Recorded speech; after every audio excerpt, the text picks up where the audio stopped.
Listos, ya estamos al aire. Bien, a ver, bienvenidos maestros y maestras de todo el Perú. Mil disculpas con la demora. Hemos tenido unos problemas técnicos, pero ya estamos aquí, listos para dar inicio a nuestro programa de preparación para la evaluación docente.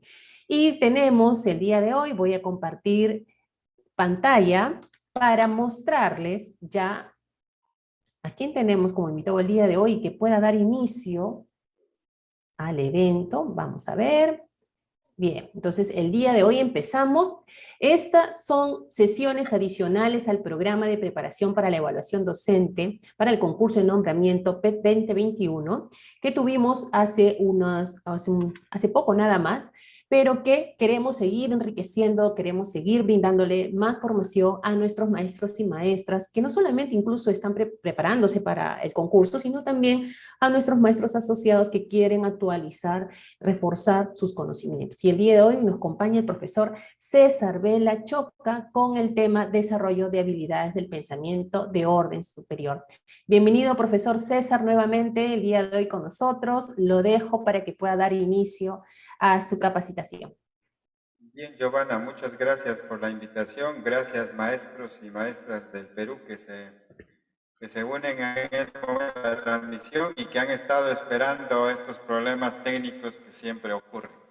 Tenemos nuestro taller hoy día hasta las 9 de la noche, pero no voy a correr por tener que acabar todo, porque lo que falte vamos a completar la siguiente, tenemos el siguiente miércoles y luego el siguiente, y luego nos vamos a ir nivelando, porque la idea es comprender cada proceso, porque la siguiente es una continuación de lo que vamos a exponer el día de hoy. Bien, como decía la presentación, hoy vamos a hablar de las habilidades del pensamiento de orden superior, y esto se rige bajo el marco del buen desempeño docente, que es el punto referencial de la buena práctica educativa del maestro, ¿no? Antes hablábamos si un maestro enseña bien o no, no sabíamos cuándo estábamos haciendo las cosas bien o cuándo no. Todo nuestro desempeño se regía por la opinión de los padres o de los estudiantes en la medida de cuán bien caías al papá o a los chicos. Pero luego surge el marco del buen desempeño docente con la idea de unificar los criterios de calidad del desempeño de la práctica educativa del docente. Y para esto se plantean algunos dominios, algunas competencias y desempeños que el maestro debe cumplir. Eso con la idea de estandarizar el desempeño y de tal manera que la práctica del docente sea uniformizada a nivel nacional, ¿no? Por ejemplo, un maestro de la selva va a trabajar a la sierra, o el de la sierra va a la costa, debería trabajar con la misma calidad con la que lo hace en el lugar donde se encuentra. No debería haber diferencias de la práctica educativa, porque todos estamos trabajando desde un mismo desempeño estandarizado. Esa es la idea de este marco de buen desempeño, hacer que los maestros y maestros del Perú todos unifiquen su práctica y lo hagan de la mejor manera, ¿no? Pero surge de que estos 40 desempeños no han sido todavía trabajados por nosotros y no nos hemos empoderado de estos desempeños, ¿verdad? Son 40 desempeños que luego sacaron para las rúbricas algunas, y a través de las rúbricas han evaluado cuánto el desempeño del maestro está alineado a la rúbrica del desempeño de la práctica docente. Y muchos docentes no han alcanzado el nivel más alto que la rúbrica. Y eso es solamente eligiendo 5 desempeños de los 40 desempeños que tenemos en el marco. Entonces, cuando el ministerio quiere nombrar a los maestros, quiere nombrar a aquellos maestros que cumplen o que están más cerca a lo ideal en el desarrollo de los desempeños del marco del buen desempeño. Es decir, no voy a nombrar a cualquier maestro que no esté alineado a la política educativa y a la calidad de maestro que yo espero. ¿Cómo sé si estoy bien o estoy mal? Es midiéndome con estos desempeños del marco. Es decir, cuán cerca estoy en lo ideal que se espera en cada uno de los desempeños. Y para saber qué es lo que me pide en cada desempeño y qué es lo que yo estoy haciendo, tengo que estudiar cada uno de los desempeños del marco, que son 40. Hoy día vamos a hablar de uno de los desempeños de esos 40. Y la otra semana vamos a hablar de otro, y así vamos a hablar de unos 4 desempeños. Entonces vamos a identificar en cada uno de los desempeños qué hace el maestro ideal. Es decir, qué es lo que se espera que el maestro haga para nombrarse. Porque ese es el maestro ideal que el sistema educativo necesita. Entonces hay las ideas fuerzas sobre el marco del buen desempeño es que es un documento que caracteriza la buena docencia y que son exigibles a todos los docentes de la educación básica del país. Por eso es que estandarizamos el desempeño, porque todos los profesores deberían cumplir con este desempeño ideal que se quiere. Y aquí están contempladas las competencias que se espera que los maestros dominen en las sucesivas etapas de su carrera profesional. Y este marco del buen desempeño también se está poniendo énfasis en el desarrollo de la formación inicial del maestro, para luego no tener que capacitar durante el proceso. Si formamos a los maestros en función de estos desempeños que se espera, luego no vamos a tener que capacitar, ¿verdad? Porque nosotros somos de una formación distinta y por eso es que tenemos que aprender qué es lo que se espera de estos desempeños para poder alinear nuestra práctica a lo esperado. Entonces, dentro de eso tenemos dominios, competencias del marco del buen desempeño. Acá tenemos el dominio 1, que nos habla de la preparación para el aprendizaje de los estudiantes. ¿Qué quiere decir? Que el maestro se prepara para enseñar. Pero acá no decimos preparación para la enseñanza, sino preparación para el aprendizaje, porque se supone que lo que yo planifico debe ser aprendido por él. Porque antes se hablaba de la preparación para enseñar, y entonces el maestro se preparaba para enseñar, pero no consideraba las características de los chicos, no consideraba las características socioculturales, los ritmos, los estilos de aprendizaje, y el maestro decía, yo tengo mi planificación. Pero todo lo que planificaba no necesariamente aprendían los niños, ¿no? Por eso ahora se habla de una preparación para que el niño aprenda realmente. Y cuando hablamos de preparación, hablamos de la elaboración de nuestras unidades didácticas, ahora conocidas como experiencias de aprendizaje. Me preparo conociendo los enfoques de las áreas, el enfoque del currículo, el conocimiento del niño, de las características evolutivas del estudiante, las características socioculturales del niño. Me preparo conociendo el contenido disciplinar que voy a enseñar. Me preparo planificando mis actividades de aprendizaje. Miren todo lo que implica prepararse. Para yo hacer mi sesión de aprendizaje o mi experiencia de aprendizaje, necesito de mucha preparación en las teorías, en los enfoques, en el marco teórico, en el conocimiento del niño, en el conocimiento de las características socioculturales. Todo ese conocimiento, ¿dónde se plasma? En la actividad, que es la experiencia de aprendizaje. Entonces, algunos dicen, ya, pero ¿qué leo? Tiene que leer todo lo que es relacionado a la cultura pedagógica, de tal manera que le permita prepararse adecuadamente. Luego de eso tenemos, ya me preparé, ya elaboré mi actividad de aprendizaje, ya tengo mi sesión muy bien hecha, ahora voy al dominio 2. En el dominio 2, lo que se espera es que el maestro sepa enseñar bien para que el niño aprenda. Enseñanza para el aprendizaje. Y ahora, ¿cómo enseño?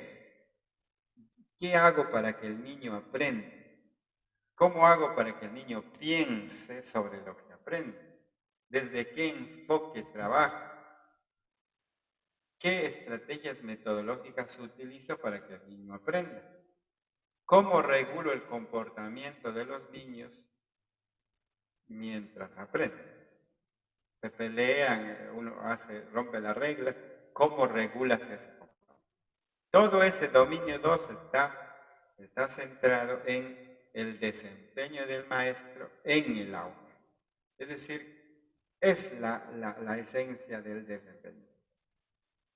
Pero miren, no es solo que yo lo que hago frente a los niños, sino también lo que se espera, sus competencias para prepararme, luego llegar al aula y enseñar bien con todas estas condiciones. Y el dominio 3, que nos habla de la participación en la gestión de la escuela articulada a la comunidad. Es decir, que el maestro no solo sepa enseñar y prepararse para enseñar, sino sepa gestionar. Gestionar su aula, gestionar su escuela y trabajar relacionado con la comunidad, involucrando a los padres, agentes de la comunidad en el trabajo pedagógico. Y finalmente el dominio 4, que tiene que ver con el desarrollo de la profesionalidad y la identidad docente. Es decir, que el maestro se sienta un profesional que vale realmente, y para eso hay que desarrollar la identidad, la autoestima del docente y la profesionalidad. ¿Cuándo decimos que este es un profesional a carta cabal? Cuando la práctica tiene relación con la teoría. Es decir, todo lo que yo sé en teoría lo sé aplicar en mi práctica. Y todo lo que hago como práctica, como activismo en el aula, tiene un sustento teórico. Eso es lo que Paulo Freire nos decía. El maestro tiene que tener teoría y práctica, no la praxis, que no es solo teoría, porque alguien que hace solo teoría, dice Paulo Freire, es un charlatán. Maneja la teoría, pero no sabe aplicar. En cambio, el que solamente sabe aplicar cosas, pero no sabe dar una explicación teórica, ¿eso qué hace? Paulo Freire lo denomina como el activista puro. El activismo desligado del marco. Muchos maestros que en el aula cantan bien, motivan a los chicos, hacen trabajos manuales, papelotes excelentes, decoran su aula muy bien. Activismo puro realmente, pero sin ningún marco teórico. Entonces, un verdadero profesional sabe dar sustento teórico a su práctica. Todo lo que hace, agarra una piedra y sabe por qué recomienda esa piedra a los niños. Usted pide un material a los padres y dice, ¿para qué pide piedras el profesor? ¿Va a construir su casa o qué cosa? el maestro cuando pide piedras, dice, hay un marco teórico de la importancia del material concreto. ¿Qué pasa en la cabeza de los niños cuando maneja el material concreto? ¿Cómo el niño al tocar los materiales concretos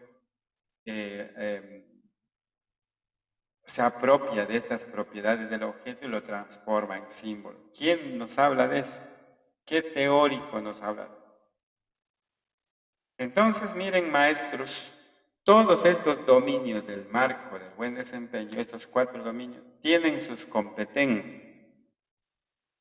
Y cada una de estas competencias tiene sus desempeños. Desempeños del maestro en relación a la preparación, en relación a la enseñanza, a la gestión, a la profesionalidad. Vamos a hablar del dominio 2, que es la enseñanza para el aprendizaje, que es la esencia, ¿no? El desempeño del maestro visto en el aula.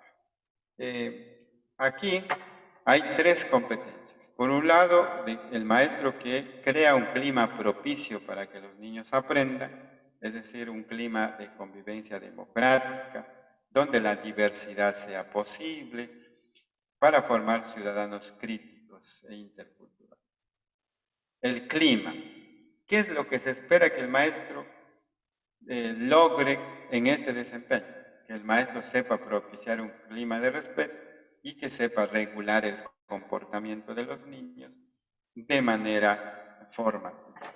Este desempeño de regulación del comportamiento y el ambiente de respeto lo vamos a ver en una próxima ponencia, que es el día 6 de octubre. Eso no voy a ahondar hoy día. Luego tenemos la competencia 4, donde el maestro conduce el proceso de enseñanza, dominando el contenido que enseña, y además lo hace que los niños aprendan de manera reflexiva y crítica. ¿Ven? No dice que aprenda de cualquier forma, no dice que aprenda repitiendo, no dice que aprenda copiando. Dice que aprende todo lo que le concierne a relacionar problemas con la experiencia, intereses y contextos culturales relacionando estas soluciones. Miren, hay un reto, que el niño aprenda de manera crítica y reflexiva. No que aprenda con el dictado, no que aprenda con el modelaje, con el ejemplo que usted le pone, con el dictado que usted hace, con el copiado de internet, con el lleno de planas, de fichas. Eso no es un aprendizaje. Miren, el maestro ideal es aquel que enseña de tal manera que los niños aprendan crítica. Y para eso se ha considerado ahí dos deseos. Por un lado, que el maestro involucre a los estudiantes en el proceso de aprendizaje. Y cuando lo involucre, hacer que todos participen activamente y que comprendan el sentido, la importancia y la utilidad de lo que están aprendiendo. Y por el otro lado, promuevan el razonamiento, la creatividad o el pensamiento. Dirán, ¿qué tiene que ver el desarrollo de habilidades del pensamiento de orden superior con esto? Esto de aquí, donde dice, promueve el razonamiento, la creatividad, el pensamiento crítico. Estas son consideradas habilidades del pensamiento de orden superior. Es decir, lo que se espera es que el maestro logre que los niños aprendan de manera crítica y reflexiva. ¿Cómo van a aprender crítica y reflexivamente? Cuando estos niños desarrollen el razonamiento, la creatividad y el pensamiento. El maestro ideal que logra hacer esto, ese es el maestro que se ubica en un nivel adecuado para la evaluación del desempeño. Entonces, cuando a usted le pone un caso, le ponen una casuística, las casuísticas, ¿de dónde salen? De cada uno de estos desempeños. Por ejemplo, en Propicia un ambiente, ponen un caso donde el maestro tiene un trato poco respetuoso con los niños, o el niño hace algo y el maestro se dirige a él de una forma, y luego le piden a usted qué haría en lugar de ese profesor. Regulación positiva del comportamiento, dos niños que se pelean, que hay conflictos en el aula, y luego le dicen cuál sería la alternativa correcta frente a eso. Y luego le ponen un caso donde el maestro deja alguna tarea para que los niños resuelvan y le preguntan cuál sería la actuación más pertinente del maestro frente a esta tarea. Y cuando dicen cuál sería lo más pertinente, usted tiene que buscar qué haría el maestro ideal cuando promueve estas habilidades. No es cualquier alternativa, es el maestro ideal. ¿Qué hace frente a esta necesidad? Entonces, eso es lo que vamos a aprender en estos días. Por ejemplo, tenemos A, tenemos B, tenemos C como alternativa. Una de las alternativas es lo que hace el maestro ideal. Es decir, lo que el maestro esperado y el maestro que va a lograr nombrarse, al que queremos nombrar. Este maestro que queremos nombrar es el maestro. El B es el maestro estándar, lo que siempre hacemos, el maestro tradicional, ¿no? El tradicional, el que siempre hemos venido haciendo en estos últimos años. Y el C es lo que no debería ser, o sea, es un maestro que no se quiere en el sistema. Entonces, ¿cómo sé cuál es el maestro ideal? ¿Cómo lo identifico? Eso es lo que vamos a aprender. Y miren, acá la rúbrica tiene 4 niveles. En la evaluación al maestro se ubica en insatisfactorio, en un nivel 1, en proceso, satisfactorio y destacado. ¿Cuál es el maestro ideal? El maestro ideal es el destacado. Este es el maestro ideal. Y este es el maestro que se va a nombrar. ¿Por qué se va a nombrar este maestro ideal?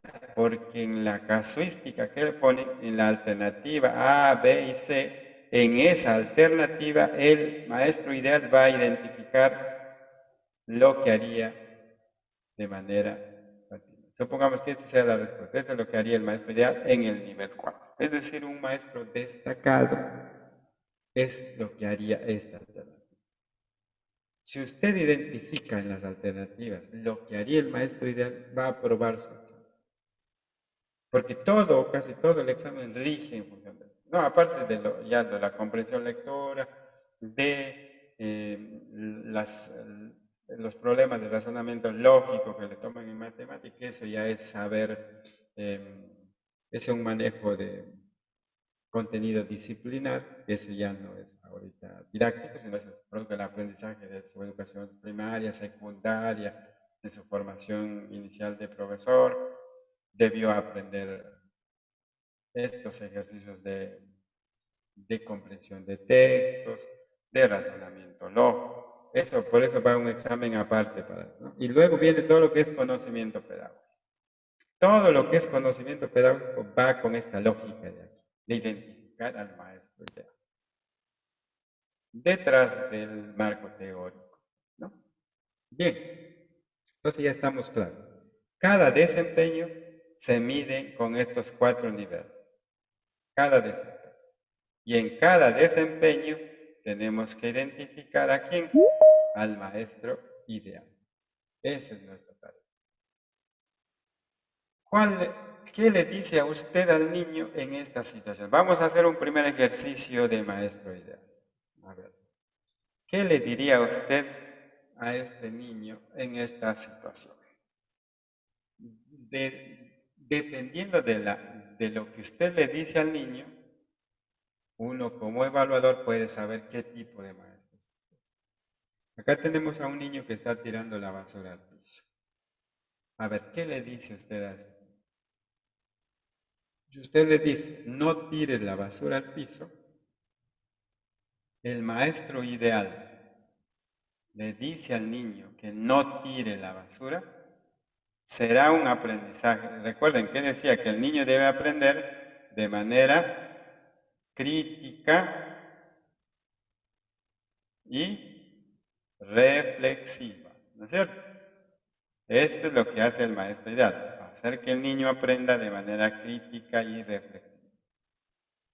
Si el maestro le dice, no tires la basura, el niño habrá asumido una posición crítica y habrá reflexionado sobre su actitud.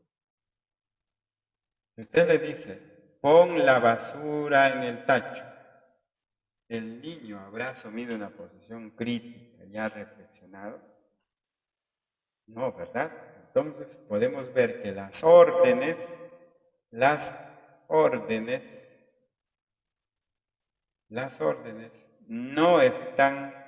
no son críticos reflexivos, no son. Las órdenes no ayudan al aprendizaje crítico.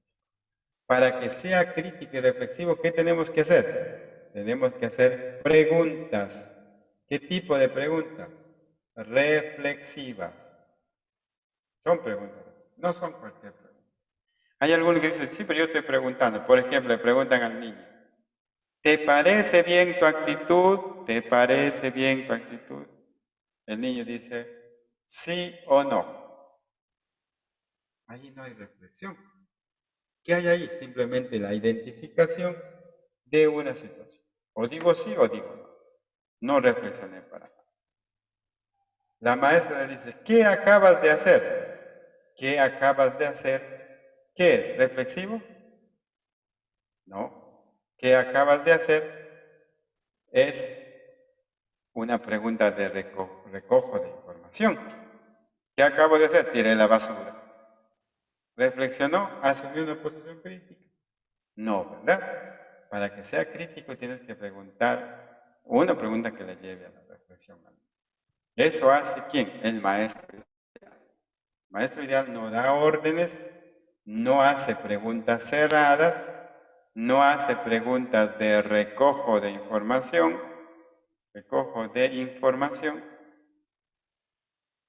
El maestro ideal, ¿qué hace? Hace preguntas reflexivas. A ver, una pregunta reflexiva. ¿Qué pasaría si todos tiramos la basura? ¿Qué pasaría? Y cuando usted le pregunta ¿qué pasaría?, le está preguntando para que el niño identifique ¿qué? La consecuencia. Consecuencia. Entonces, lo que estás preguntando es sobre la consecuencia de su acto. ¿Qué pasaría si? A ver, otra pregunta reflexiva.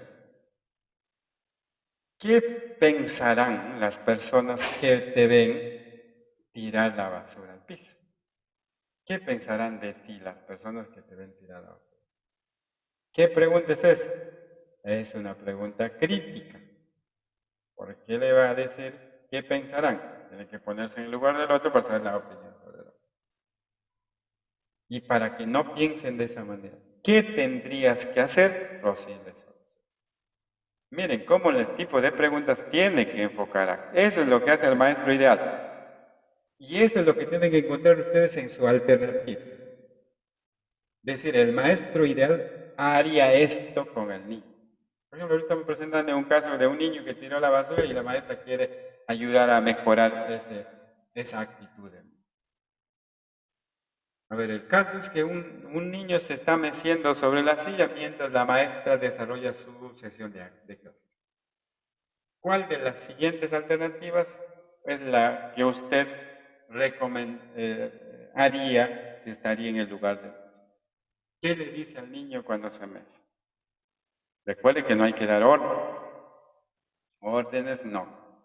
No le dice, siéntate bonito, no te mesas en la silla. Son órdenes. Te vas a caer. No es orden, pero sí es una afirmación de algo que ya le va a pasar. Es como usted es pitoniza y es adivina que se va a caer el niño. Te vas a caer. No te mesas en la silla. Siéntate bonito. Eso no hace el maestro ideal. No da orden. ¿Qué hace el maestro ideal? El maestro ideal plantea preguntas críticas. ¿Qué preguntas le haría usted al niño para que reflexione sobre eso? Y eso es del maestro ideal, ¿no? ¿Qué hacemos? Una pregunta de consecuencia. ¿Qué va a pasar si te sigues meciendo en la silla? Ya, esa es una pregunta de consecuencia. Y para que no te pase eso que dices que te va a pasar, ¿qué tienes que hacer? Una pregunta de planteamiento de propuestas. Y acá finalmente, mira, acá tenemos la agresión de un niño a una niña. Este es otro caso, otra casuística. En un aula, dos niños están jugando, pero uno de ellos grita a su compañera porque ella ha cogido un juguete que a él le gustaba. Ya está el caso. ¿Qué alternativa usted recomendaría a la maestra de estos niños? ¿Ya? ¿Qué le recomendarías? ¿Qué le dirías a estos niños? No se grita al compañero, ya, esa es una orden, no sirve. Usted le diría, se respeta a las mujeres, es otra orden. Es decir, aquí tiene que hacer ¿qué? Preguntas críticas, reflexivas frente a esta actitud. ¿Qué pregunta le haría? Eso hay que pensar, eso es el maestro. Entonces, esa es nuestra tarea, pensar cómo sería el accionar del maestro para que haga que el niño aprenda de manera crítica y reflexiva. Miren, acá tenemos una tarea que dejaron a una niña en el primer grado y le dicen, vamos a completar esta secuencia. ¿Quién quiere completar la secuencia? Entonces, sale una niña y dice, y pone círculo, círculo, círculo. Completa la secuencia ella. Aparentemente, esta es una respuesta mal hecha, ¿verdad? Porque la secuencia debería ser un círculo, un cuadrado y luego un círculo. Pero la niña pone un círculo.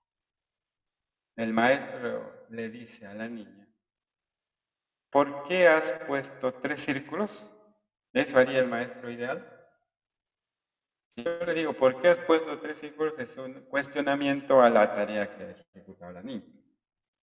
¿Qué preguntas tendría que hacer el maestro ideal para que la niña argumente por qué ha puesto esto? La idea es permitir que la niña te dé argumentos sobre su desarrollo de la actividad, ¿no? Por ejemplo, acá le digo, ¿qué pregunta le haríamos a la niña? Cuando se le pregunta a la niña, ¿qué criterio ha utilizado para seguir la secuencia? Ella dice, bueno, yo he puesto 3 círculos porque es aburrido poner círculo, cuadrado, círculo, cuadrado. Es aburrido, por eso yo he puesto 3 círculos, porque se vea más bonito. Y acá aparentemente podemos decir que la niña no sabe, pero la niña sí sabe, porque la niña dice, me parece aburrido poner un círculo, un cuadrado, un círculo, un cuadrado. Es decir, que ella ya identificó el patrón que sigue. Pero como identificó, ella quiere recrear de una forma. ¿Cómo lo supimos eso? Con la argumentación que la niña da, ¿verdad?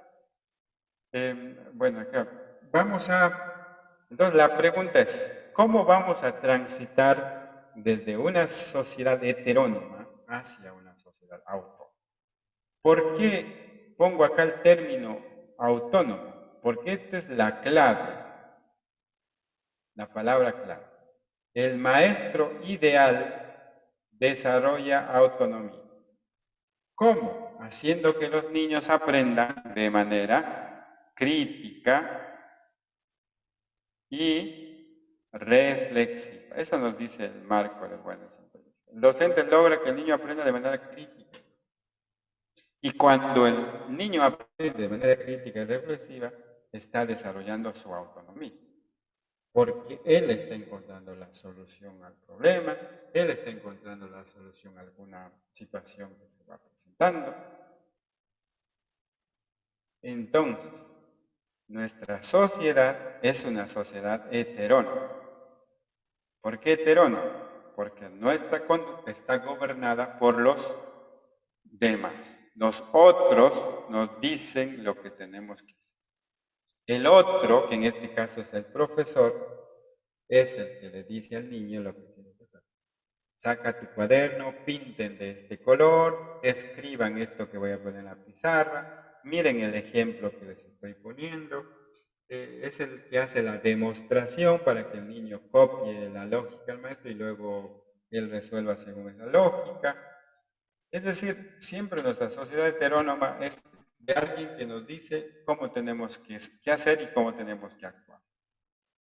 Y esto es la práctica tradicional de la escuela. La tradición de la escuela ha sido centrar la enseñanza desde alguien que sabe, que es el profesor, y transmite el conocimiento al niño. Paulo Freire lo llamaría la educación bancaria, ¿no? Es como depositar conocimientos en el niño, en la cabeza del niño, sin que el niño sea capaz de asumir una posición crítica y reflexiva frente a la aprendizaje. Por eso es que esto se relaciona en la política, por ejemplo, trabajar la autonomía es trabajar la democracia. Y trabajar la heteronomía es la autocracia, ¿no? La democracia, ¿por qué? Porque son los mismos niños quienes buscan la solución a partir de la reflexión. Es el maestro ideal quien pregunta, quien siempre hace preguntas a los niños para que sean ellos mismos quienes se respondan, quienes toman la decisión y quienes cambien su actitud a partir de esa reflexión. Por eso es que siempre hablamos de esto, del aprendizaje de la pila AAA, cuando hablamos de esta nueva forma de enseñar. Es decir, que el niño aprenda a aprender de manera autónoma. Aprenda a aprender de manera autónoma. ¿Cómo? ¿Cómo lo va a hacer? A través de las estrategias reflexivas que el maestro planteaba. Entonces hay que enseñar a pensar y no a memorizar. Este término es importante, enseñar a pensar y no memorizar. ¿No? La memorización viene por el aprendizaje heterónomo y viene por el aprendizaje bancario según Pablo. Y el enseñar a pensar es enseñar a construir un discurso propio a partir de la reflexión. Y ahí vienen las habilidades del pensamiento de orden superior. ¿Qué tienen que hacer? Los maestros ideales son aquellos maestros que logran que los niños desarrollen habilidades del pensamiento de orden superior. ¿Por qué se llaman orden superior? Eso ya nos trae consigo una deducción de que hay habilidades del pensamiento de orden inferior, o también se llaman habilidades básicas. Y las habilidades básicas son las que se aprenden naturalmente. No necesita un entrenamiento porque la misma formación biológica de la persona hace que desarrolle estas habilidades. Como por ejemplo el lenguaje, la escucha, cuando el niño, por ejemplo, mira algo, un objeto y te describe el objeto tal y como está, cuando te responde preguntas literales, tal y como está en el texto, te identifica la información ahí, lo que está en el texto. Le dices, ¿cuántas señoras hay? 2 señores, porque está mirando 2 señores. Pues tú le dices, ¿por qué estas señoras están de esta forma? Es entender la intención, el propósito, y eso no lo hace. La habilidad básica se desarrolla natural. Y la escuela no tiene que ser un espacio para promover habilidades básicas. La escuela tiene que ser un espacio para promover habilidades de orden. ¿Por qué se dice de orden superior? Porque se necesita un mediador que ayude, que enseñe a pensar algo.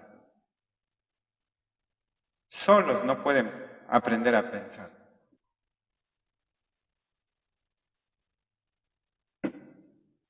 ¿Qué significa aprender a pensar? Significa desarrollar habilidades del pensamiento de orden superior. ¿Y cuáles son estas habilidades del pensamiento de orden superior? Según la rúbrica de evaluación del desempeño docente, son 3. El razonamiento, la creatividad y el pensamiento crítico. 3 habilidades del pensamiento de orden superior. ¿Cómo promueve el razonamiento? Esa es la tarea, la reflexión que vamos a hacer hoy. Razonamiento, la creatividad, el pensamiento. Estas son conocidas como habilidades del pensamiento de orden superior. Es decir, hoy vamos a ver cómo el maestro ideal, el nivel 4, el maestro que esperamos que se logre, promueve el razonamiento. ¿Cómo se promueven las habilidades del pensamiento de orden superior? Vamos a ver, acá tenemos nuestras 3 habilidades, razonamiento, creatividad y criticidad o pensamiento crítico. A ver, para promover el razonamiento, lo primero que tenemos que hacer es nuestras actividades que proponemos a los niños tienen que ser problemas novedosos, no cualquier problema. Dice que sean problemas novedosos, para que los niños puedan resolver esos problemas novedosos y al resolverlos están desarrollando su razonamiento. ¿Cómo sabemos que el problema que voy a plantear es novedoso? Porque está centrado en la enseñanza problemática. Por eso es que nuestro primer proceso pedagógico, ¿cuál es? La problematización, ¿no es cierto? Es el primer proceso pedagógico. ¿Por qué? Porque toda enseñanza de cualquier área debe empezar de una situación problemática. Quiero que mis niños aprendan ecuaciones. Ya, esas ecuaciones tienen que salir de una situación problemática. Por ejemplo, que una señora que estuvo vendiendo frutas y la fruta tal valía el precio del otro y 2 frutas tales equivalían al precio es decir, tengo que crear una situación problemática donde se utilice la ecuación. ¿Para qué? Para que los niños, al resolver esa situación problemática, puedan hacer uso de las ecuaciones como conocimiento matemático para resolver. Toda enseñanza empieza de una situación. Quiero hacer que los niños produzcan una carta. Ya, no es que llego, chicos, la estructura de la carta es la siguiente, se inicia así, luego se le da. No, tiene que haber una situación problemática. Por ejemplo, que una niña, su mamá viajó a algún lado y como la mamá viajó, ella quiere comunicarse con su mamá, pero no hay forma de hacerlo a través del celular porque no hay internet en el pueblo donde vive y un familiar de ella va a viajar a ese. Por lo tanto, la niña va a escribir una carta para esa situación. ¿Cómo tendría que hacerlo? Miren, esa situación problemática le genera a los niños la necesidad de plantear una propuesta de cómo podría escribir la niña de la situación. O lo que es más real aún, por ejemplo, que cada niño quiera escribir a un familiar alguna carta y quiere contar algo importante. Es decir, yo genero la situación problemática como una necesidad para que a partir de, al resolver esa situación, pongan en práctica los conocimientos disciplinares o los conocimientos formales a aplicarse en la resolución.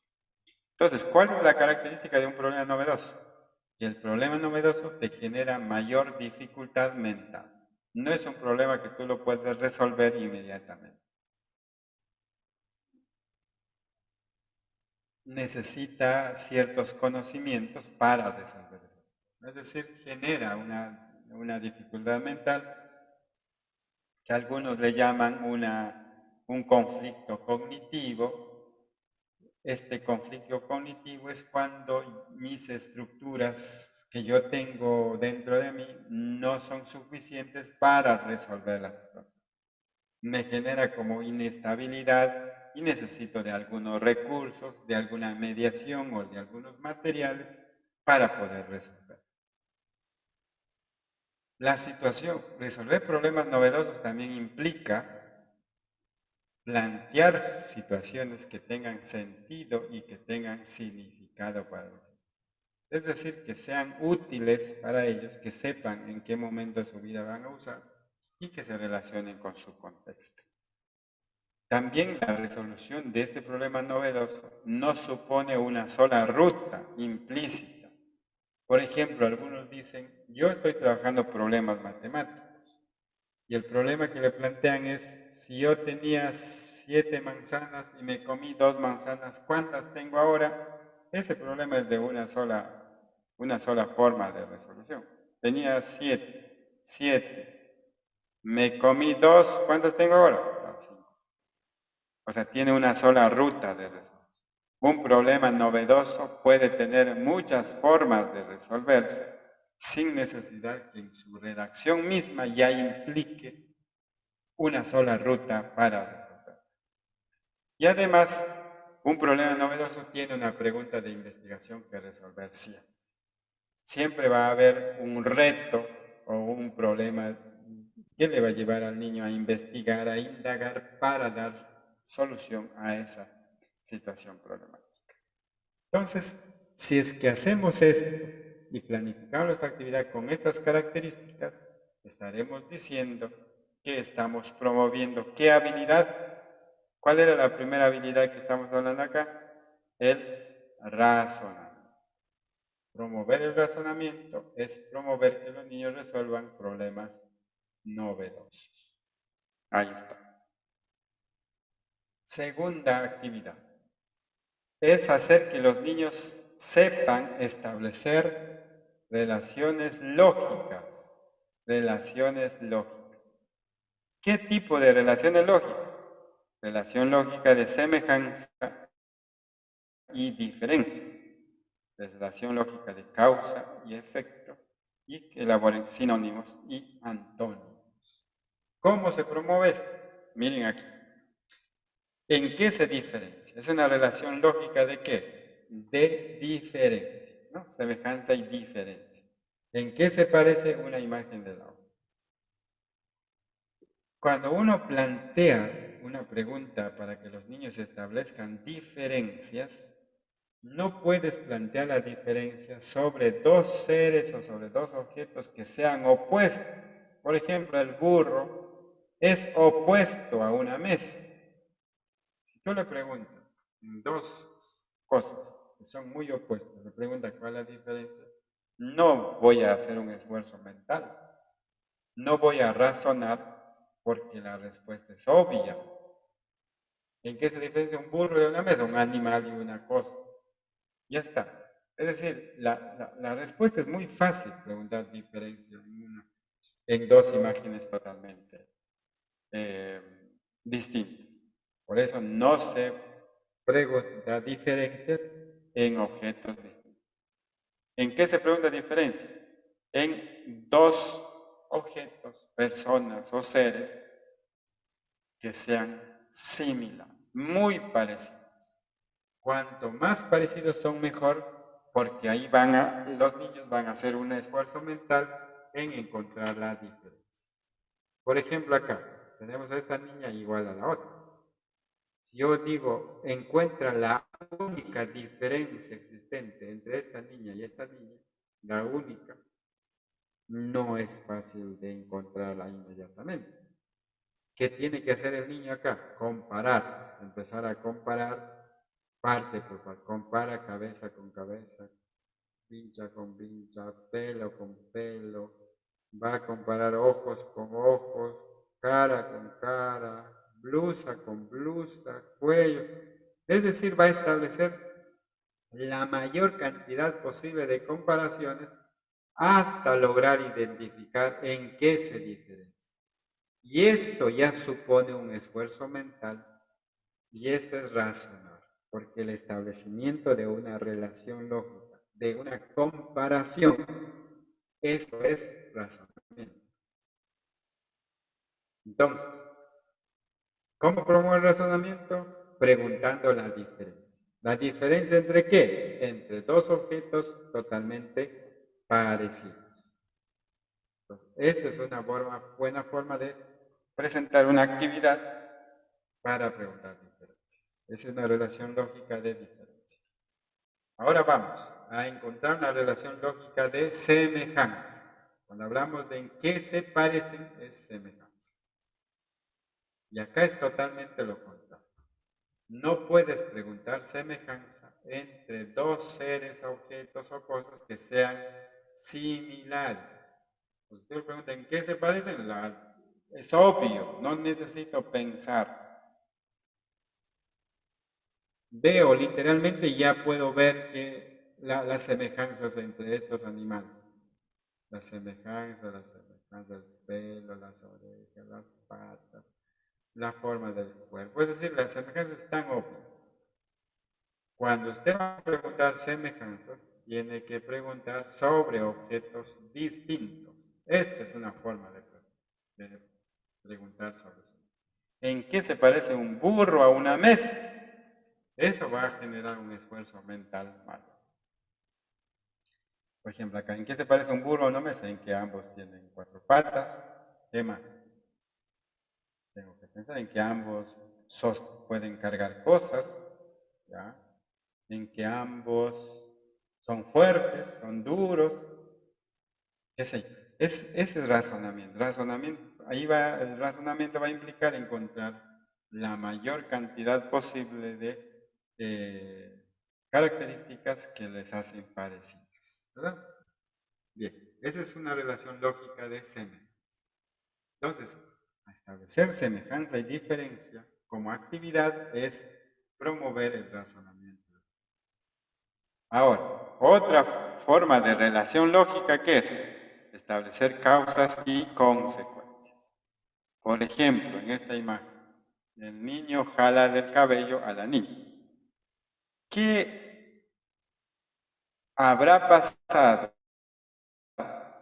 para que se dé esta situación? Es decir, analizar la causa que origina este problema.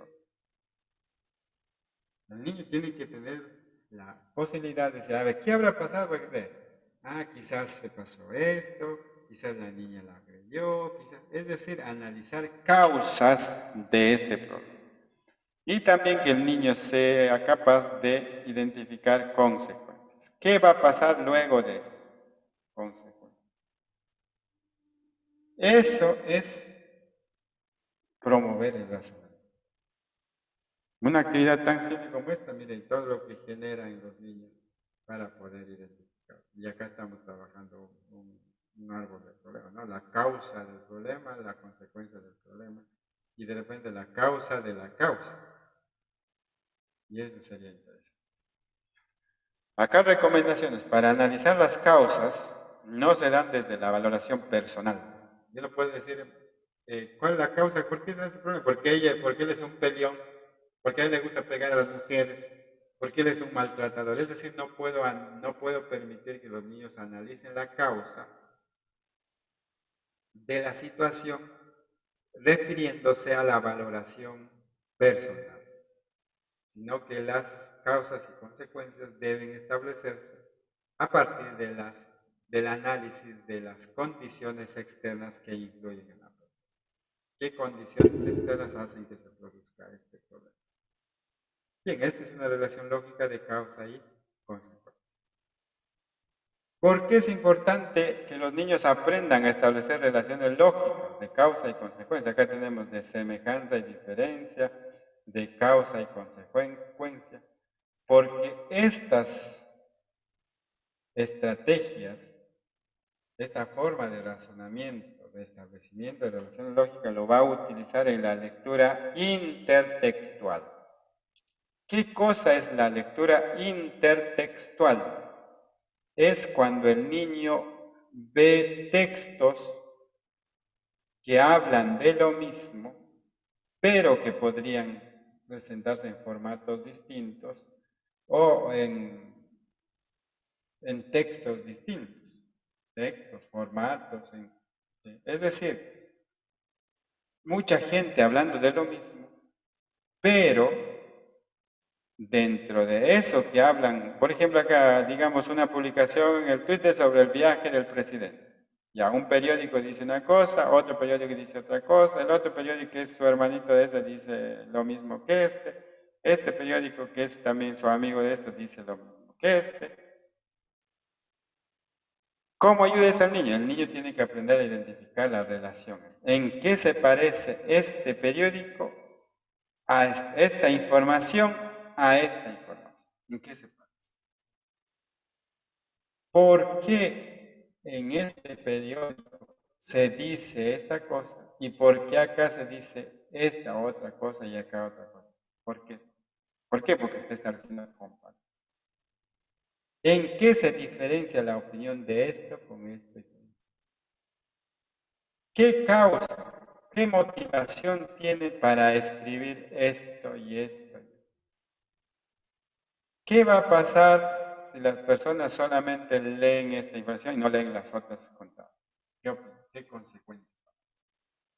Es decir, establecer relación lógica que ayuda al razonamiento le permite al niño realizar una lectura intertextual, poder relacionar textos distintos en situaciones. Hoy en día tú entras al Facebook y ves muchas publicaciones que hablan de lo mismo, pero con una intención distinta. Y el niño tiene que aprender dentro de toda esa información a hacerse una opinión propia, a tener un discurso. A eso se llama aprendizaje reflexivo y aprendizaje crítico reflexivo, ¿verdad? Porque si solamente le enseñamos a leer un solo tipo de texto, digamos esto, y no vemos toda esta variedad, el niño se hace la idea de solamente de esta opinión y crea su discurso sobre esa opinión y adquiere ese discurso como propio y piensa como éste quiere que piense. Por eso el poder hegemónico de la prensa es muy importante, porque la prensa te vende ideas para que todos piensen como ellos quieren que piensen. Y si la persona no estudió, no se le enseñó en la escuela a tener una lectura intertextual, a sacar conclusiones estableciendo relación entre uno y otro, va a tener una opinión muy sesgada o va a terminar siendo presa de estos discursos. Por eso es importante que el niño desarrolle el razonamiento a través del establecimiento de semejanza, de diferencia, de causa, de consecuencia, de sinónimos, de antónimos. Acá tenemos, miren, dos textos. El primer texto dice El hombre que aprendió a ladrar, de Mario Benedetti. Y el segundo texto, Cómo enseñar a ladrar a mi perro cuando yo quiero. Dos textos que hablan de lo mismo. ¿De qué hablan? ¿En qué se parecen los dos textos? ¿Qué hablan de el ladrido de quién? Del perro. Del perro. Los dos hablan de él. ¿En qué se parece? ¿Qué otra información nos da Benedetti que se parezca a la información que nos da el otro autor? Esa es otra pregunta de relación, de semejanza. ¿En qué se diferencia la propuesta de Benedetti a la propuesta que tiene el autor de este? ¿Qué nos dice Benedetti sobre el ladrido del perro en su texto aquí? ¿Y qué nos dice este autor en relación al ladrido del perro en este texto de aquí? ¿Para qué se habrá escrito este texto? La intención. ¿Y para qué se habrá escrito este otro texto? Miren cuántas preguntas. Solamente dando dos textos que hablan lo mismo, tengo las múltiples posibilidades de permitir que los niños establezcan relaciones lógicas. Y esa es la idea. Eso es promover el razonamiento. ¿Y quién hace eso? El maestro ideal. El maestro ideal trabaja de esto. Bien, ya hemos visto entonces la segunda forma de promover el razonamiento es que el maestro promueve que los niños establezcan relaciones lógicas. Ya hemos visto que resuelvan problemas lógicos. Tercera forma, que los niños identifiquen el significado de las palabras. Pero no identifiquen el significado de las palabras buscando en el diccionario, porque ahí ya no estarían razonando, sino que estarían copiando la información. Aquí lo que se quiere es que el niño encuentre el significado de la palabra de acuerdo al contexto. Entonces, cuando uno lee un texto, tiene palabras conocidas y tiene palabras desconocidas, ¿verdad? Si todo el texto tiene palabras conocidas, ya no es necesario identificar significados, porque todas son conocidas. En cambio, si hay un texto que encuentra palabras desconocidas, tenemos que buscar el significado de esas palabras. ¿Dónde ubican el significado? Según el contexto en el que se da esa palabra. Ejemplos. ¿Cuál es el significado de la palabra trampa en los siguientes casos? Las siguientes oraciones. El ratón cayó en la trampa. ¿Qué significa trampa en esta oración? Miren, el ratón cayó en la trampa. Ahí trampa tiene un significado de algo que coge, algo que atrapa, ¿no? Y si les digo, ayer salí con mi trampa, allí trampa tiene otro significado. Pues miren cómo la palabra trampa, de acuerdo al contexto, tiene un significado. Entonces, esa es la importancia de encontrar que los niños identifiquen el significado de la palabra de acuerdo al contexto. ¿Y eso qué es? Ese razonamiento. Porque va a tener que recurrir a información del texto, está antes o después, para poder saber qué significa, ¿no? Por ejemplo, aquí, ¿cuál es el significado de la frase? El memero metió al bolsillo al padre de su enamorada. Pero si yo no tengo un texto antes y después, no puedo saber a qué se refiere. Si digo, el memero metió, el memero, ¿quién es el memero? Y cuando digo metió al bolsillo al padre de su enamorada, ¿que agarró al papá y le metió al bolsillo? ¿O qué? Pero ¿cómo se dio esa situación? ¿O en qué situación? ¿Han escuchado ustedes que dice, pero en qué contexto se dio? Es necesario saber el contexto en el que se desarrolla. Y eso es razonamiento. Pero en cambio, si yo le digo eso al niño, ¿qué tiene que hacer el niño? Recurrir al contexto para poder identificar el significado. Se dice, la hija presentó a su enamorado como un especialista digital. El papá miró muy serio y con cierto recelo, pero el memero metió al bolsillo al padre de su enamorado. Ahí está la frase. Pero dice que la hija presentó a su enamorado como un especialista digital a su papá. El memero metió al bolsillo. ¿Cómo? Con la ocurrencia política que proponía, hasta el punto de hacerlo reír a carcajadas. El padre preguntó al muchacho, ¿has hecho algún meme de políticos? El muchacho dijo que sí. Inmediatamente mostró el meme que tenía en su celular. Entonces, cuando digo el memero, ¿de quién estoy hablando? De una persona que hacía memes.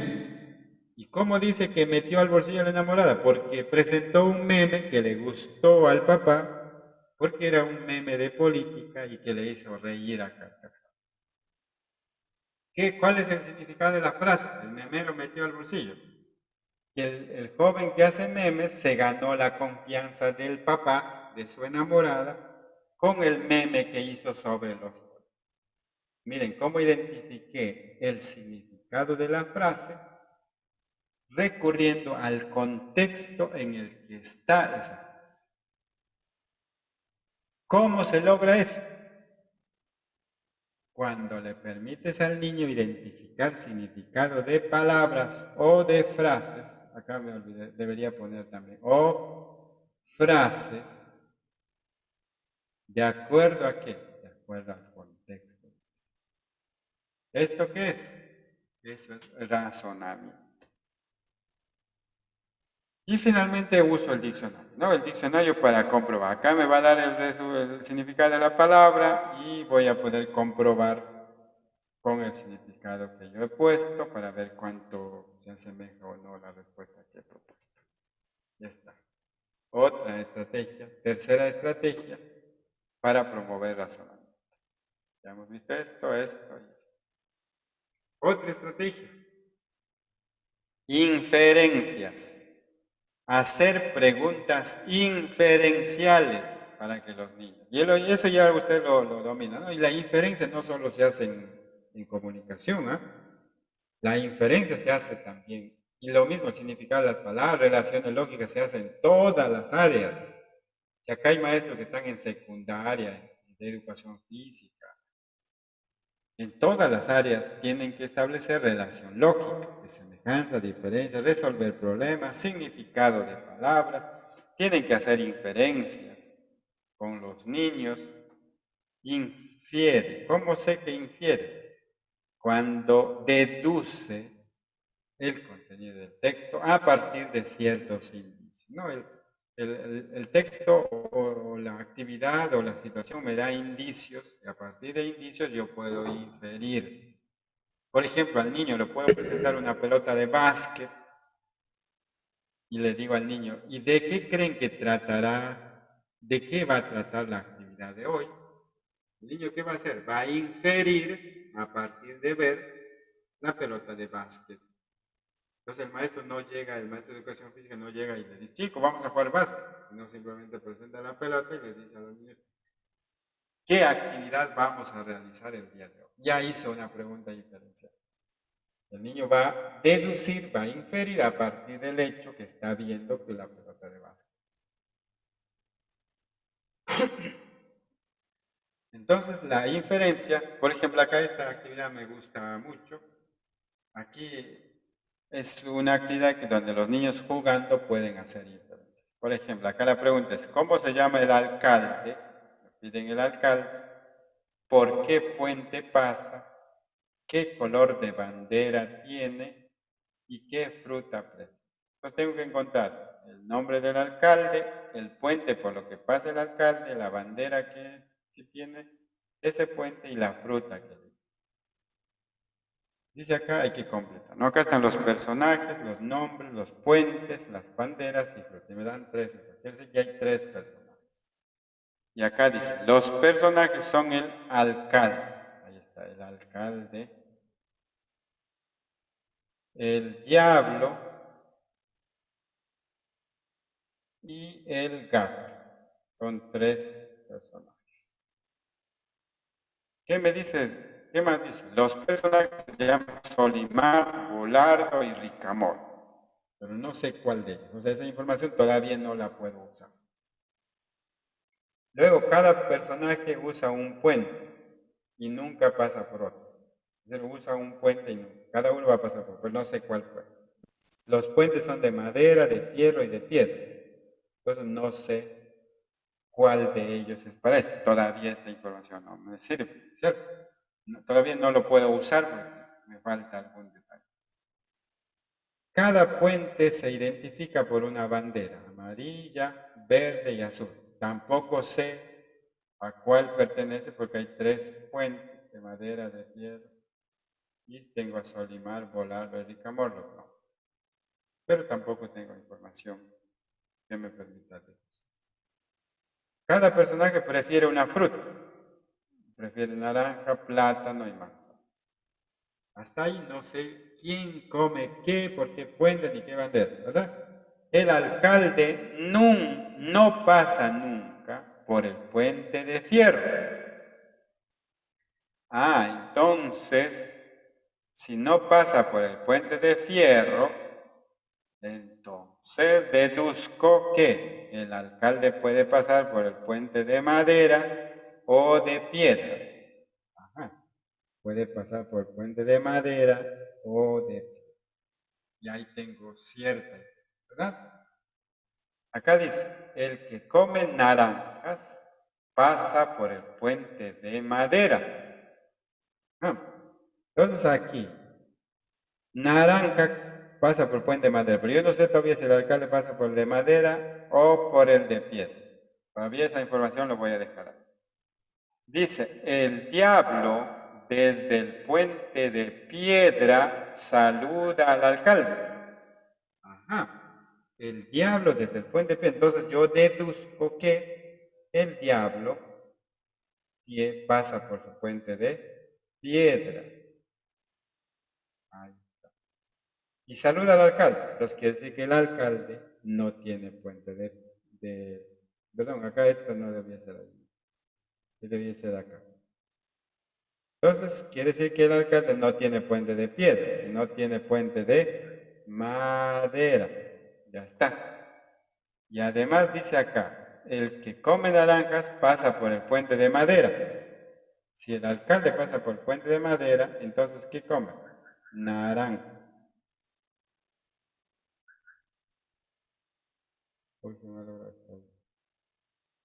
Come naranjas. Ya está. ¿Qué más nos dice? Que el gato nunca quiso darle un plátano a Solimar. Ya, el gato no quiso darle un plátano, entonces el gato va a ser plátano.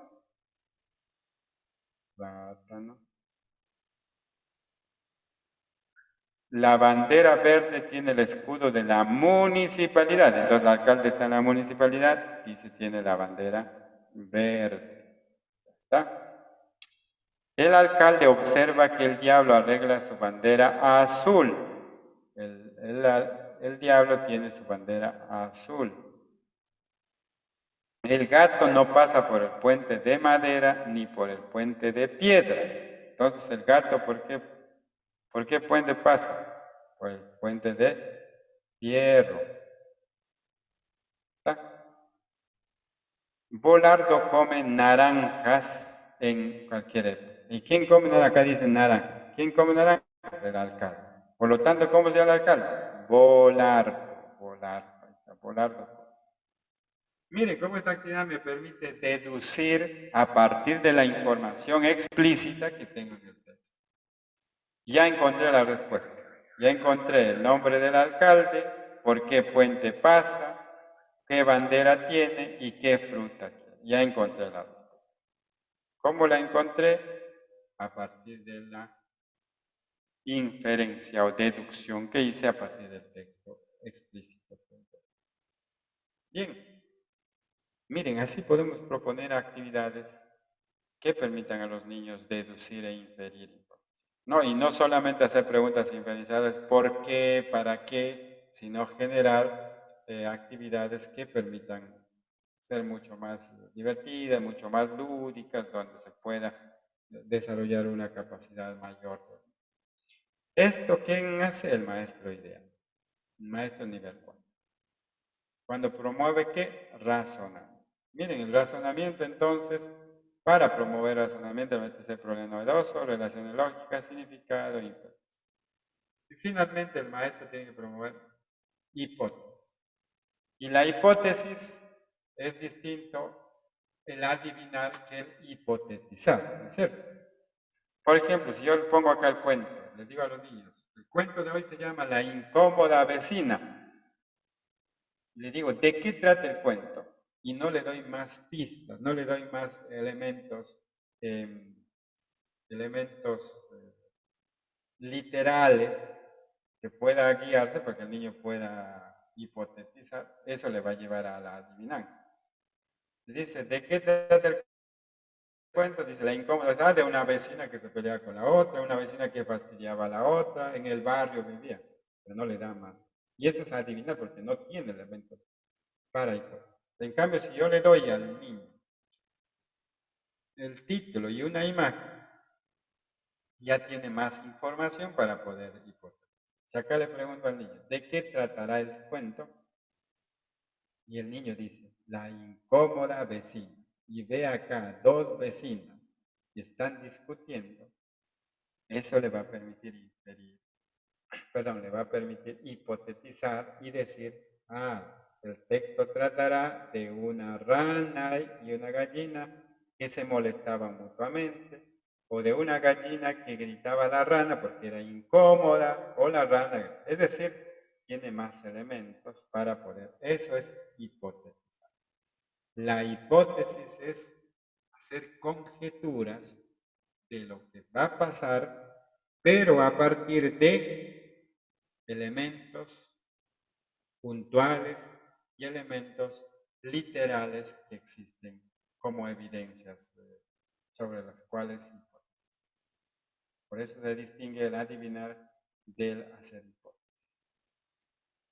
Y finalmente, para probar el razonamiento, tenemos que establecer resúmenes o conclusiones. Aquí, cuando hablamos de conclusiones, hablamos de la comprensión global del texto.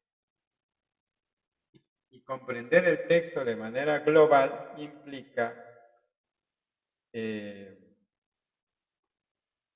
resumir, o sea, sacar ideas principales de todo el texto.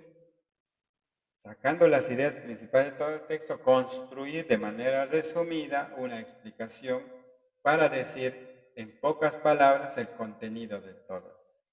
A esto se llama la comprensión global del texto. Por eso se llama comprensión global.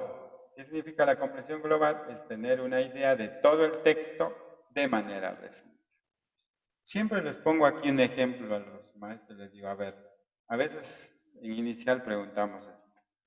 Leemos inicial o primer grado, los niños leen los 3 chanchitos, ¿cierto? Y le preguntas a los niños, ¿de qué trata el cuento? ¿Qué te dicen los niños? Te dicen, de los 3 chanchitos. ¿Qué te repiten? Te repiten el título del cuento. Pero no solo trata de 3 chanchitos, trata de algo más. Entonces, el niño hay que ayudar a construir esa comprensión. Entonces acá lo ponemos, trata de 3 chanchitos. Ya, ¿qué pasó con esos chanchitos? ¿Qué pasaba con los chanchitos? Eran perseguidos. Muy bien, eran perseguidos. ¿Por quién? ¿Por quién eran perseguidos? Por un lobo. ¿Para qué le perseguía el lobo? Para ser comidos. Para ser comidos. ¿Y qué hicieron ellos para evitar ser comidos? Y para evitar ser comidos, ¿qué hicieron? Construyeron sus casitas. ¿De qué? De distintos materiales. Ya está. Esta es una comprensión global, porque en pocas palabras me está diciendo todo el contenido. Y esto no te lo van a hacer los niños solos. Eso hay que enseñar a construir. ¿Cómo enseño a construir? Con preguntas que vayan permitiendo al niño identificar hechos importantes del cuento o del texto y puedan construir una comprensión. Siempre hay que hacer eso. Le das un problema matemático, no le preguntas cuáles son los datos, qué te pregunta el cuento. Eso es trabajar sobre las partes del problema. Pero si tú le dices, ¿de qué trata el problema? El niño tiene que decir de manera concreta todo el contenido. Educación física. ¿De qué trata la actividad que vamos a hacer el día? ¿O de qué trata el ejercicio que vamos a hacer? En religión, ¿de qué trata el texto bíblico que vamos a leer? En ciencia y tecnología, ¿de qué trata el experimento que vamos a hacer? ¿De qué trata la investigación que vamos a realizar? En personal social, ¿de qué trata la situación problemática que se presenta en este? Es decir, el de qué trata es una pregunta muy importante que permite al niño establecer conexiones lógicas entre las ideas de todo el texto para construir de manera resumida una conclusión global. Eso es comprensión global. Esta pregunta no debe faltar en ninguna de las áreas, en ninguna. ¿Para qué? Para que el maestro promueva ¿qué cosa? Acá nos falta esta parte. La comprensión global. Comprensión global. No voy a poner solo del texto porque puede ser comprensión global de las distintas áreas en las que ustedes. Entonces, maestros, las habilidades del pensamiento de orden superior, ¿cuáles son? Son tres: el razonamiento, la creatividad y el pensamiento crítico. ¿Cómo promueve el razonamiento? Haciendo esto que hemos propuesto acá: resolver problemas, hacer inferencias, hacer hipótesis, relaciones lógicas de semejanza, diferencia, causa, efecto, sinónimo, antónimo, significado de palabras, conclusiones y comprensión. Acá está la comprensión global del texto. Miren cuántas actividades van a tener que hacer para lograr que el niño desarrolle su razonamiento. ¿Y por qué promueve el razonamiento? Porque el maestro ideal es el que promueve el razonamiento. Y el maestro ideal, ¿qué nivel es? Nivel 4 es el maestro que se va a nombrar en el examen, porque los casos que se proponen son casos para que el maestro desarrolle en su... Por ejemplo, dan el caso, te dicen, ¿cuál de las siguientes alternativas la más pertinente? La más pertinente es aquel maestro que promueve razonamiento. Y luego creatividad y pensamiento crítico, que no vamos a abordar hoy día porque ya sería correr en todo lo que viene, porque hay que hacer de manera detallada acá la creatividad y luego enlazar con el tema de la retroalimentación y cómo se desarrolla el constructivismo, el socioconstructivismo y cuál es la esencia de esto. Y finalmente vamos a terminar con la didáctica del desarrollo del pensamiento lógico matemático, que lo vamos a trabajar en la última. Bien, maestros, nos vamos a ver conmigo todavía en 3 fechas más y vamos a aprender juntos y reflexionar. Esperamos que la próxima vez ya no haya este problema de la tecnología. Seguro que ya no, Giovanna ya es muy eficaz en eso. Solo por hoy, era la inauguración. Giovanna, muchas gracias. Muchas gracias, profesor. Por aquí había alguna preguntita que tenían algunos maestros. Aquí se lo he puesto en el chat, de repente si la puedo ir leyendo. Mientras, les voy a compartir a los profesores. Gracias, profesor César Vela, por su clase del día de hoy. Voy a compartirles a los profesores que han estado consultando en el chat y hemos estado muy atentos a sus inquietudes. Algunos han tenido algunos inconvenientes, siempre sucede con respecto a la conectividad. yo les sugiero que vuelvan, como ya también lo han sugerido algunos maestros, a presionar F5, a actualizar su página para que se reinicie, porque a veces es un tema de conectividad, no tanto desde nuestro lado, sino de quienes acceden. Así que no se preocupen, igual nosotros, cada una de las sesiones de clase que vamos a tener, las vamos a guardar, y ahora les quiero compartir mi pantalla para que ustedes puedan ver cómo ingresar al aula virtual y acceder a los materiales que cada uno de nuestros expositores, nuestros profesores, nos comparten como parte de la preparación, ¿sí? Como parte de nuestro PET de nombramiento. A ver, entonces, vamos aquí en mi pantalla, por favor, y esto queda grabado también. Ustedes pueden encontrar en nuestra comunidad virtual de aprendizaje de rama magisterial, tm.edu.p, es la página web. Ustedes pueden encontrar de manera siempre, estamos aquí actualizando la información, pueden encontrar cada uno de nuestros programas, y en la portada, incluso en la pantalla principal, van a encontrar, al igual que en el Facebook también de la rama magisterial, el enlace a la conexión en vivo. Este programa, este PET de nombramiento, el programa de preparación para la evaluación docente, quienes desean participar en el concurso y están postulando, están concursando para una plaza, vamos a tener cada uno de los miércoles, vamos a la compañía del profesor César Vela con cada uno de los temas que están programados. Y aquí ustedes, muchos se han inscrito, PET nombramiento, próximo para quienes nos acompañan y están atentos a cuando iniciamos el PET de ascenso, ya poquito falta para ello también. Entonces aquí tenemos la página que describe los temas que vamos a tratar, cada una de las fechas, a las 7 de la noche, y nuevamente aquí también el acceso en vivo para que nos puedan seguir desde ahí. Bien, entonces, ¿dónde vamos a encontrar las sesiones grabadas? Simplemente nos vamos aquí, ingresar, y esta vendría a ser el aula virtual. Aquí van a encontrar los programas que tenemos actualmente activos, y cada uno de los cursos, incluso que ustedes de manera gratuita pueden inscribirse, pero vamos a lo que nos trae el día de hoy, P de nombramiento, aquí está la descripción del programa, leer más, y se pueden matricular. Pueden hacerlo de manera directa, le doy aquí en matricular, y tengo dos opciones. Si ya tengo una cuenta en el aula virtual, simplemente ingreso mi usuario, ¿no? Mi usuario y mi contraseña. Y si no lo tengo, creo una cuenta. No es difícil, ingresamos los datos por primera vez y se crea la cuenta. Y una vez que creo la cuenta, ya puedo ingresar al aula virtual. Usuario, contraseña y accedo. Y aquí vamos a encontrar la presentación del programa y cada una de las sesiones en vivo. Hoy, este es el link para la sesión del día de hoy, y luego vamos a colocar aquí la grabación. También van a encontrar cada una de las sesiones que se han trabajado. Tenemos 6 sesiones ya con contenido, con videoclases, recursos complementarios y simulacros de evaluación.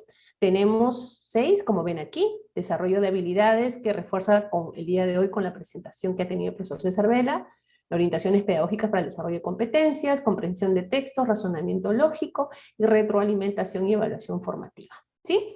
Tienen ustedes a disposición una serie de simulacros. Ustedes desde hoy mismo, si gustan, ya pueden, repito por aquí, ingresar a dm.edu.p, ingresar, y pueden acceder al aula virtual si desean repasar todo lo que ya tenemos preparados para ustedes. Y posteriormente van a ir encontrando la grabación de cada una de las sesiones en vivo que vamos a tener de esta y los siguientes 3 miércoles que nos faltan.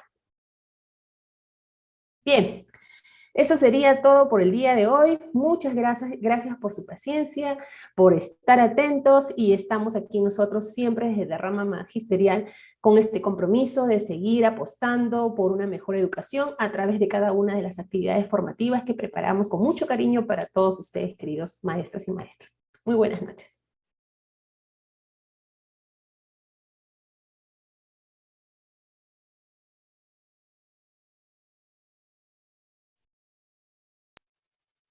Chao, Giovanna. Nos Nos vemos vemos, el miércoles. profesor. Cuídate, buenas noches.